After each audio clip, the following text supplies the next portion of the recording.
নিশ্ছিদ্র পরিকল্পনা এবং সাহসিকতার নিদর্শন দেখিয়ে ইস্পোফার্ড মিসাইল উৎক্ষেপণ থেকে শুরু করে ভারতীয় নৌবাহিনী, সেনাবাহিনী এবং বায়ু সেনার সম্মিলিত অভিযানের ভূয়সী প্রশংসা করেছেন দেশবাসী।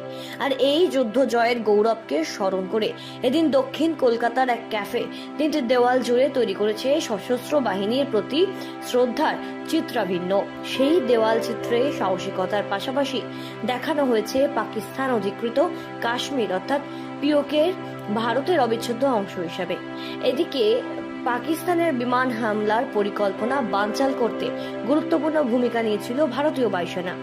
বুধবার গভীর রাতে মোতায়েন করা হয় উন্নত প্রযুক্তির S-400 সুদর্শন চক্র এয়ার ডিফেন্স সিস্টেম। এর পাশাপাশি ভারতীয় নৌবাহিনী এবং সেনাবাহিনীও অপারেশন সিন্দুরের সময় সমন্বিত এবং নিখুঁত অভিযানে অংশ নিয়ে শত্রুপক্ষকে কার্যত স্তব্ধ করে দেয়। আর এই সমস্তটাই একেবারে চিত্রভিন্নের মাধ্যমে তুলে ধরা হয়েছে।